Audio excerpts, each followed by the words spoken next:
নমস্কার বন্ধুরা, আপনারা যে এই স্ক্রিনে দেখা পাচ্ছেন যে একটা স্কুলের ভিডিও, এই স্কুলের ভিডিওটা কালকে আমি 15 তারিখ 15 জুলাই কালকে বাধ্য হয়ে করেছিলাম। কারণ কালকে হচ্ছে সপ্তাহের প্রথম দিন, সোমবার, এবং সেই সোমবারে স্কুলে গিয়ে যে স্কুলে গেলাম আমি, সেই স্কুলে যে চিত্র দেখলাম, যার জন্য আমি এই ভিডিওটা পোস্ট করলাম আজকে। যে একই ঘরে মাঝখানে পার্টিশন করে একদিকে 10-12টা বাচ্চা, স্কুলে প্রাইমারি স্কুলে তো এখন বাচ্চার হার কমেই গেছে, আরেকদিকে 3জন মাস্টারমশাই বসে আছে। আমি সেই স্কুলে কমপক্ষে 1.5 ঘন্টা, 12টা থেকে 1:30টা অবধি বসে থাকলাম। কিন্তু এই 1.5 ঘন্টায় আমি কোনো মাস্টারমশাইকে সেই বাচ্চাদের সাথে গিয়ে পড়াশোনার কোনো ব্যাপার করতে দেখলাম না, বা পড়াশোনা পড়াতে দেখলাম না।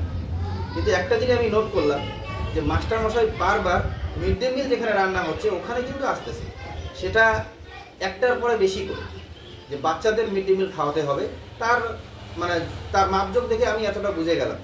কিন্তু সেখানে গিয়ে মিড ডে মিলের একটা ঝোঁক দেখলাম যে মিড ডে মিল বাচ্চাদের খাওয়াতে হবে, কিন্তু লেখাপড়া যে করাতে হবে এটার কিন্তু জিরো। আমি যেটা দেখলাম কোনো কিছু নাই আর কি। আপনারা স্ক্রিনে দেখাই পাচ্ছেন বাচ্চাগুলো কত সুন্দর করে কীভাবে ওখানে অত্যাচারও করতেছে, গল্প করতেছে, কিন্তু পাশেই মাস্টারমশাই বসে আছে, তারা কিন্তু কিছু করতেছে না। তো কাজেই আমি এই ভিডিওটা আপনার সামনে তুলে ধরলাম এই কারণে, এটা হচ্ছে দেবীরাঙ্গার দিকে দক্ষিণ ক্লাস বলে জায়গা আছে, সেখানেই। সেই স্কুলের নাম আমি ভিডিও করি নাই, সে আর কিছুদিনের মধ্যে আমি সেটার ভিডিও আপনার কাছে পুরোটাই তুলে ধরবো।